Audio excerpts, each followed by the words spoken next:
ఓం నమ శివాయ. కాశీ విశ్వేశ్వరాయ, అరుణాచలేశ్వరాయ, కపిలేశ్వరాయ, కాళహస్తీశ్వరాయ, శ్రీశైల మల్లికార్జునాయ. త్రయంబకం యజామహే సుగంధిం పుష్టివర్ధనం ఉర్వారుకమివ బంధనాత్ మృత్యోర్మృత్యుయమామృతాత్. నమః పార్వతీపతయే. హర హర మహాదేవ. మహాశివరాత్రి. భారతీయ సంస్కృతిలో పండుగలు కేవలం సంబరాలు మాత్రమే కాదు, అవి మనల్ని ఆ పరమాత్మ దగ్గరకు చేసే పవిత్ర మార్గాలు. అందులోనూ శివరాత్రి. ఇది సామాన్యమైన రాత్రి కాదు. అజ్ఞానానందకారాన్ని పారదోలి జ్ఞాన వెలుగును నింపే మహాద్భుతమైన సమయం. ప్రతి నెల మాస శివరాత్రి వస్తుంది. కానీ మాఘమాసంలో కృష్ణపక్ష చతుర్దశి నాడు వచ్చేదే మహాశివరాత్రి. అసలు ఈ రాత్రికి అంత శక్తి ఎందుకుంది? ఆ పరమేశ్వరుడు ఈరోజే ఎందుకు ఉద్భవించాడు? ఉపవాసం, జాగరణ ఎందుకు చేయాలి? ఈ వీడియోలో పురాణాల సారం, శివుని త్యాగం మరియు ఒక సామాన్య బోయవాడు కైలాసాన్ని ఎలా చేరాడో తెలిపే అద్భుతమైన గాథలను తెలుసుకుందాం. మీ మనసును ఆ శివుని పాదాల చెంత ఉంచి చివరి వరకు ఈ వీడియోను చూడండి. ఆ బోలా శంకరుని కృపకు పాత్రులవ్వండి. లింగోద్భవ వృత్తాంతం. సృష్టి ఆరంభంలో బ్రహ్మదేవుడికి విష్ణుమూర్తికి మధ్య ఒక చిన్న వాదన మొదలైంది. నేను సృష్టికర్తను కాబట్టి నేనే గొప్ప అని బ్రహ్మ. లేదు, నేను లోకాన్ని కాపాడేవాడిని కాబట్టి నేనే గొప్ప అని విష్ణువు. ఇలా ఇద్దరి మధ్య అహంకారం తలెత్తింది. ఆ సమయంలో వారి అహంకారాన్ని అణచివేసి సత్యం బోధించడానికి ఆ ఇద్దరి మధ్య ఒక మహాగ్ని స్తంభం ఉద్భవించింది. దానికి ఆది లేదు, అంతం లేదు. అది కోటి సూర్య ప్రభలతో వెలిగిపోతోంది. ఆ జ్యోతిర్లింగం నుండి ఒక అశరీరవాణ వినిపించింది. మీ ఇద్దరిలో ఎవరైతే నా ఆద్యంతాలను కనుగొంటారో వారే గొప్ప. వెంటనే విష్ణువు వరాహ రూపం దాల్చి ఆ స్తంభం అడుగు భాగాన్ని వెతకడానికి పాతాళానికి వెళ్ళాడు. బ్రహ్మదేవుడు హంస రూపం దాల్చి ఆకాశంలోకి పైకి ఎగిరాడు. కొన్ని యుగాలు గడిచాయి.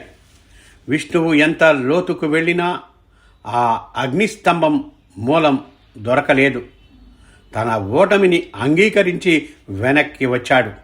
కానీ బ్రహ్మదేవుడు పైకి వెళ్తూనే ఉన్నాడు. అక్కడ పైనుండి కిందకు పడుతున్న ఒక కేతకి పుష్పం అంటే మొగలి పువ్వు కనిపించింది. బ్రహ్మదేవుడు ఆ పువ్వుతో ఒక ఒప్పందం చేసుకున్నాడు. నేను శివుని శిరస్సు చూశానని నువ్వు సాక్ష్యం చెప్పాలి అని. కిందకు వచ్చిన బ్రహ్మ శివుని ఆగ్రభాగం చూశానని అబద్ధం చెప్పాడు. దానికి మొగలి పువ్వు సాక్ష్యం చెప్పింది. ఆ క్షణం అగ్నిస్తంభం బద్దలైంది. సాక్షాత్తు పరమేశ్వరుడు ఉగ్ర రూపంతో ప్రత్యక్షమయ్యాడు. సత్యాన్ని దాచి అబద్ధం చెప్పిన బ్రహ్మదేవుడిని శివుడు శపించాడు. భూలోకంలో నీకు దేవాలయాలు ఉండవు, పూజలు ఉండవు అని, అలాగే అబద్ధపు సాక్ష్యం చెప్పిన మొగలి పువ్వుకు నువ్వు పూజకు పనికిరాని దానివని శాసించాడు, శపించాడు. నిజాన్ని అంగీకరించిన విష్ణువుకు శివుడు అనుగ్రహం ప్రసాదించాడు. ఆ అగ్నిలింగం ఉద్భవించిన సమయమే లింగోద్భవ కాలం. ఇది అర్ధరాత్రి, 12 గంటల సమయం. అందుకే శివరాత్రి నాడు లింగోద్భవ కాలంలో చేసే అభిషేకం కోటి జన్మల పుణ్య ఫలాన్ని ఇస్తుంది. ఇప్పుడు హలాహల భక్షణ గురించి విందాం. శివుడు అంటే లయం మాత్రమే కాదు, శివుడంటే త్యాగం.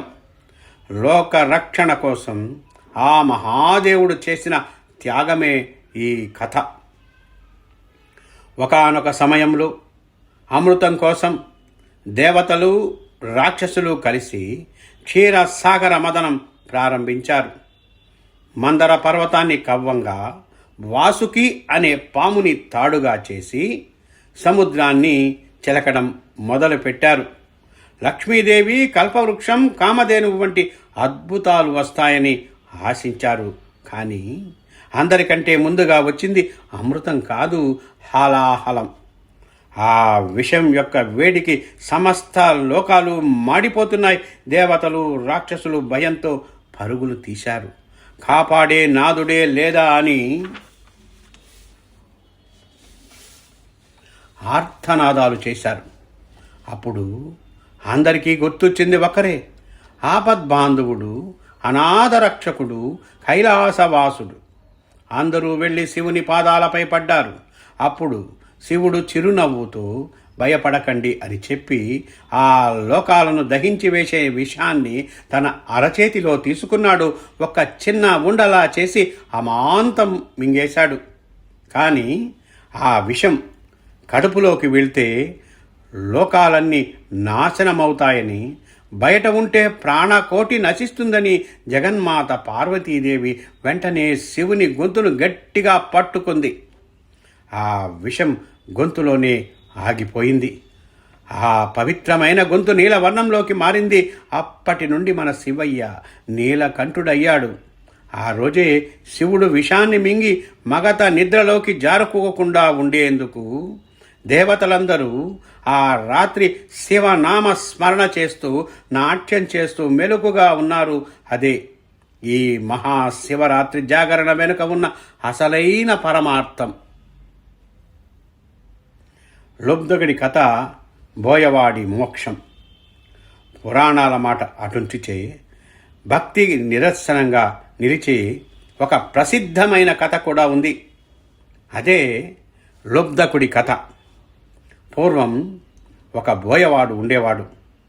అతనికి శివుడు తెలియదు, పూజలు తెలియవు. వేటాడుతూ కుటుంబాన్ని పోషించుకునేవాడు. ఒక శివరాత్రి రోజున అడవిలో వేటకు వెళ్ళాడు. కానీ దురదృష్టవశాత్తు సాయంత్రం వరకు ఏ జంతువు దొరకలేదు. ఆకలి దప్పికతో అలసిపోయాడు. చీకటి పడింది. క్రూర మృగాల భయంతో ఒక మారేడు చెట్టు ఎక్కి కూర్చున్నాడు.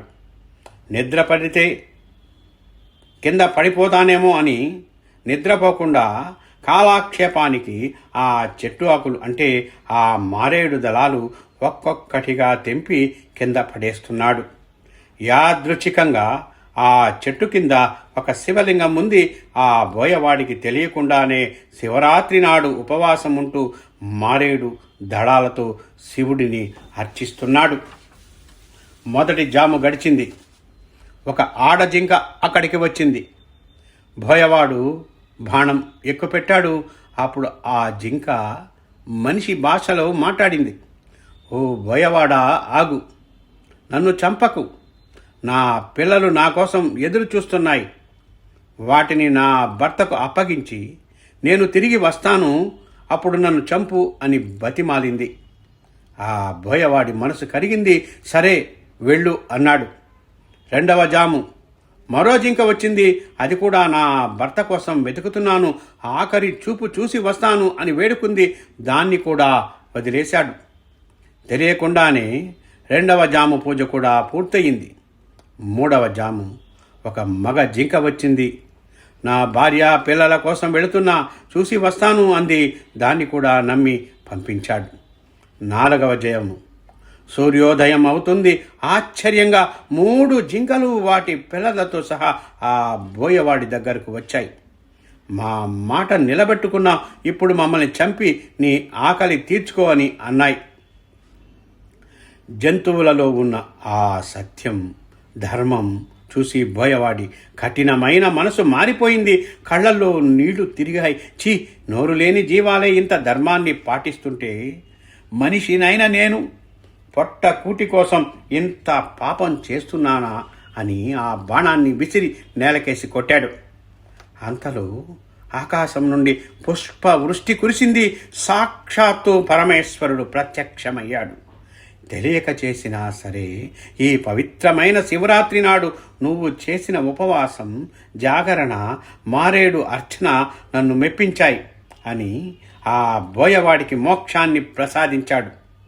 భక్తితో చేశామా లేక తెలియక చేశామా అన్నది కాదు, ఆ శివతత్వం అంత గొప్పది.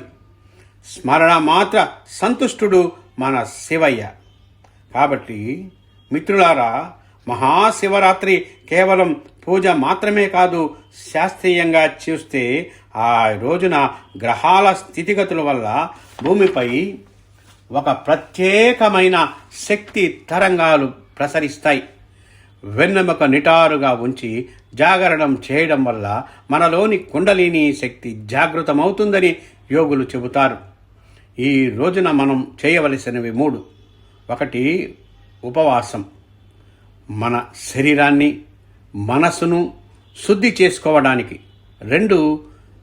జాగరణ, మనసులోని అజ్ఞానాన్ని తొలగించి జ్ఞానాన్ని మేల్కొల్పడానికి. 3. రుద్రాభిషేకం. అభిషేక ప్రియ శివ అంటారు. నీటితో గాని పాలతో గాని శివుడిని అభిషేకించి ఒక్క మారేడు దళం సమర్పించినా చాలు, కోటి జన్మల పాపాలు తొలగిపోతాయి.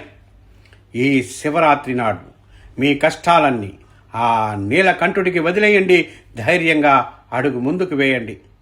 ఆ బోలాశంకరుడి ఆశీస్సులు మీకు, మీ కుటుంబానికి ఎల్లప్పుడూ ఉండాలని కోరుకుంటూ, ఆ శివుని ప్రార్థిస్తూ, ఆ శ్రీశైశ వాసుని మనస్ఫూర్తిగా వేడుకుంటూ, ఓం త్రయంబకం యజామహే సుగంధిం పుష్టివర్ధనం ఉర్వారుకమివ బంధనాత్ మృత్యోర్ముక్షీయమామృతాత్.